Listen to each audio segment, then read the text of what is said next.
Estamos de volta aqui com o nosso programa Sempre com Você, nessa tarde de segunda-feira, hoje dia 10 de julho. A gente estava falando, né, Luciana, já passou o tempo, a gente, será que consegue administrar tudo isso ao mesmo tempo? Agora é o tempo, agora é o momento, segundo semestre começando. Gente, e também nunca é tarde para recomeçar, né, Luciana? A gente falava desse negócio do projeto lá no começo do ano, gente, mas se você de repente até agora não conseguiu começar, não tem problema não, tá?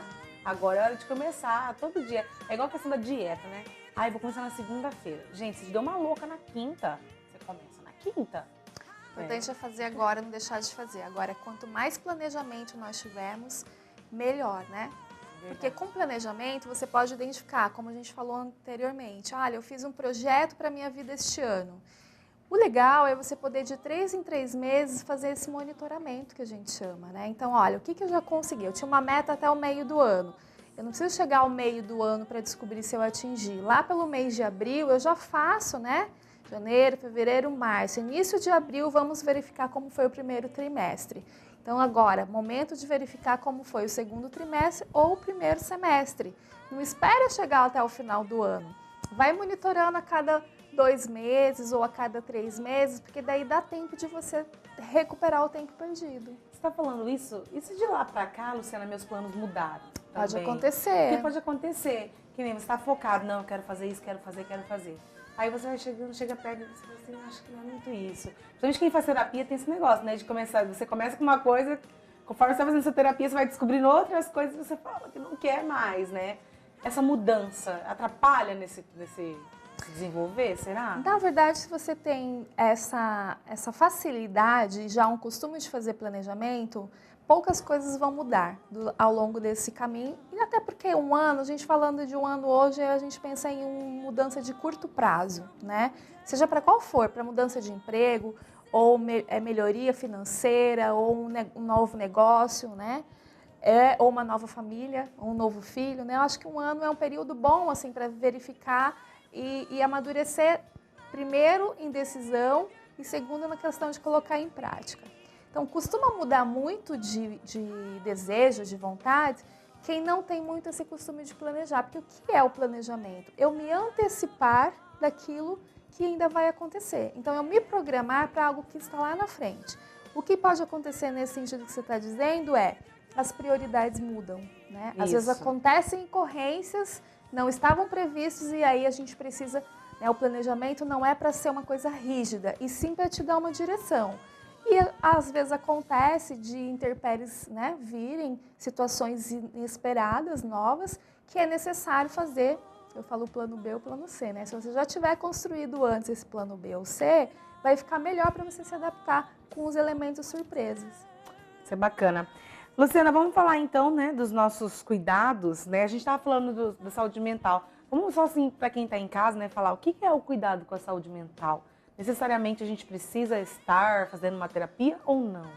A terapia é para quem tem esse desejo, né? Para que serve a terapia? Para quem tem vontade de autoconhecimento, buscar se conhecer melhor, entender alguns dos seus funcionamentos e principalmente mudança de comportamento. Por isso que hoje é muito comum as pessoas procurarem, por exemplo, para o nível de ansiedade. Olha, meu nível de ansiedade, porque ansiosos a maioria das pessoas são hoje, né? Então, quando esse nível de ansiedade causa algum tipo de transtorno, alguma dificuldade no seu dia a dia, é hora de buscar uma ajuda profissional.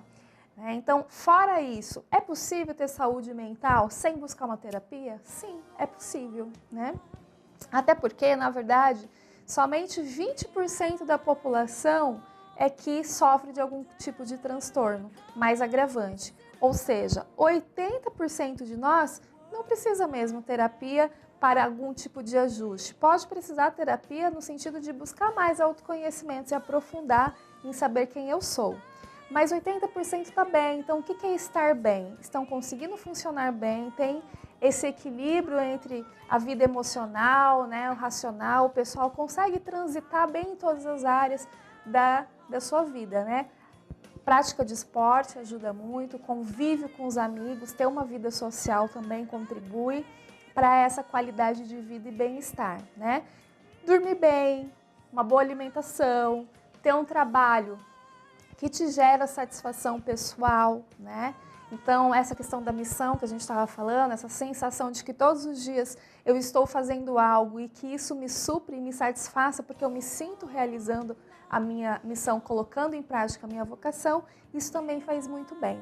Então, essa é a boa notícia, né? Não é todo mundo que precisa, a maioria das pessoas vivem bem e colocam o seu potencial criativo para produzir. São pessoas produtivas que conseguem esse equilíbrio, né? Estar bem na vida pessoal, na vida profissional, na vida familiar e transitar muito bem. E acontece, essas pessoas já acabam tendo bastante energia para executar suas tarefas também, justamente porque tem essa harmonização entre todas essas áreas. E estar bem, por exemplo, com a saúde física, significa manter uma certa rotina de alimentação, de exercícios. É isso, porque isso também depende de disciplina. E disciplina também vem daqui. Ah, né? sim, né? Mas é um bom começo, né? Olha, não estou bem, é um bom caminho? É um excelente caminho. Na verdade, a gente fala que, até porque a atividade física, ela gera, né? A boa alimentação saudável, vão produzir substâncias necessárias ao nosso organismo, em termos de vitaminas, né? Sais e tudo que uma nutricionista pode falar melhor, mas a gente sabe disso, que nós precisamos nutrir, inclusive em enzimas, né? Substâncias químicas como a dopamina, a serotonina, coisas, né? Elementos do bem-estar. E o que nos ajuda? Só a atividade física? Não. A atividade física é uma delas, mas a alimentação contribui bastante e o convívio com as pessoas contribui também, porque ficar isolado é um caminho que leva à tristeza, né? Leva à solidão e a gente já falou aqui que pode levar à depressão também. Então esse cuidado especial é importante. A gente vai falar disso justamente, né? Também quando a gente vai falar sobre a questão do convívio social, né? Do cuidado com as relações sociais. Se isso de fato pode virar mesmo uma doença muito grave. E a gente tem sempre isso de pensar, né? Ninguém é ilha, ninguém vive sozinho. E tem gente que acha que acaba sendo até um pouco autossuficiente, né? Que a autossuficiência acaba atrapalhando nesse aspecto. Eu posso ficar sozinho sim, eu sei ficar sozinho, eu posso resolver minhas coisas. E isso de fato pode atrapalhar se a pessoa não tem um bom convívio social, porque isso também influencia no trabalho, né? E aí pode ser que atrapalhe também na questão do trabalho. Sim, porque vai influenciar nos relacionamentos de uma forma geral, né? Essa questão de ser autossuficiente, a gente muitas vezes é só uma camuflagem, né? Por uma insegurança de se expor em relação ao outro, olha, eu me basto, né? Não preciso de ninguém. Na verdade, a gente sabe que não é assim. É necessária a convivência e isso pode prejudicar os relacionamentos e prejudicando os relacionamentos, aí sim é uma consequência que leva a outra, né? Como é que eu vou ser mais produtivo se hoje, por exemplo, um dos requisitos que são essenciais no mercado de trabalho é o trabalho equipe. Saber trabalhar em equipe, saber colaborar, contribuir com o outro, né, com o grupo. E aí, se eu vou lá e faço o meu trabalho sozinho, claro, a gente sabe que tem atividades para isso também. E mesmo as atividades autônomas, né, elas precisam de relacionamento externo. Então, fica difícil, né, quem fica muito isolado.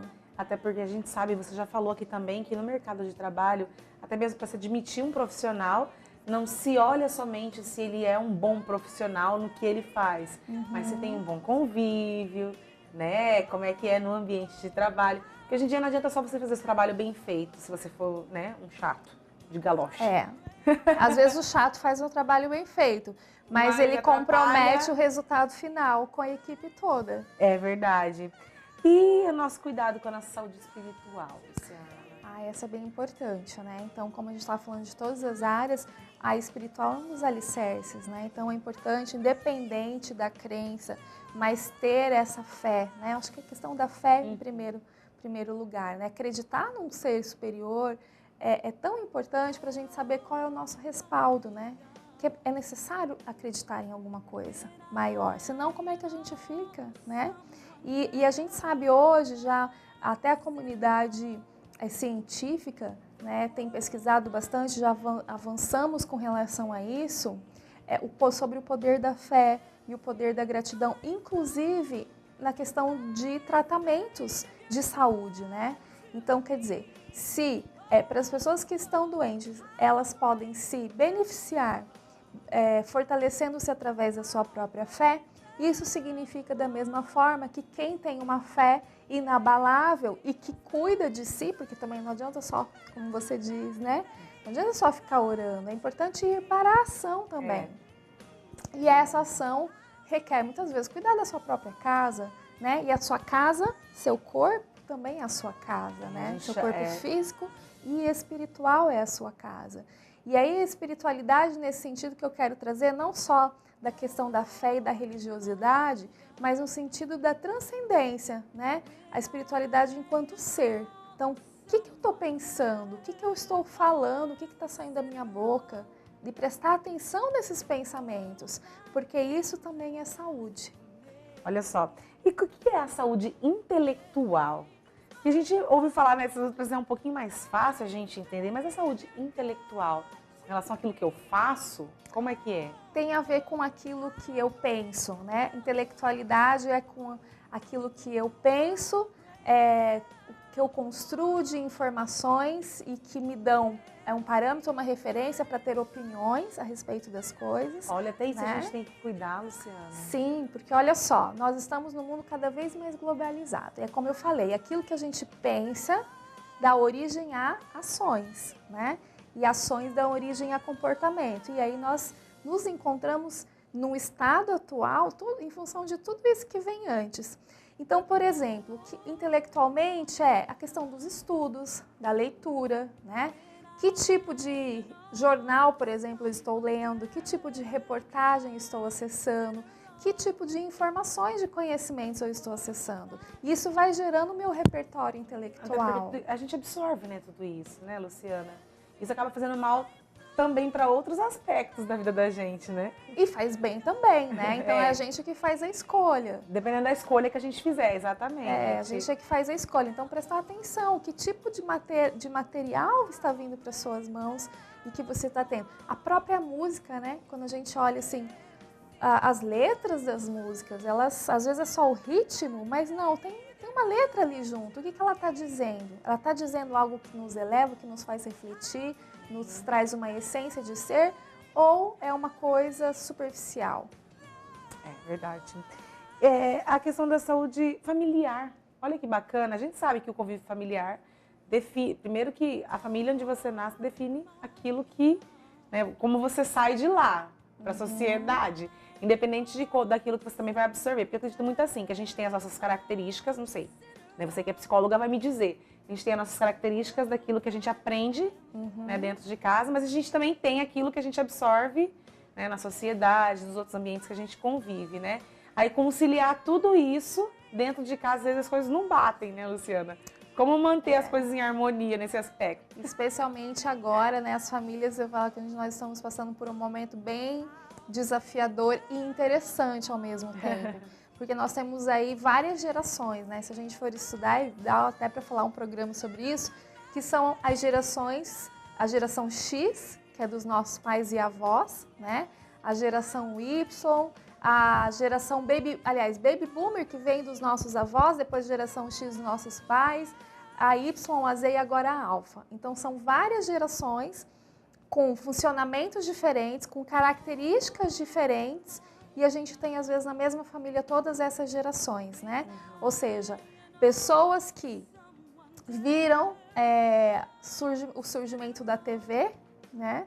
Viram o surgimento da TV, da internet, do celular, e os que estão nascendo agora, que não conseguem imaginar uma vida sem internet e sem celular, né? Então, o contraponto é muito grande. Tá dando para conviver, porque a gente vê que cada vez mais os idosos estão tendo, né, um período de vida maior. Então, eles estão vendo os bisnetos, tem idosos vendo os tataranetos, né? E dá para conviver mesmo. E tem muitos idosos de 70, 80 anos que eles se comunicam com seus netos e bisnetos pelo WhatsApp, Verdade. Né? Que mandam mensagem FaceTime, né?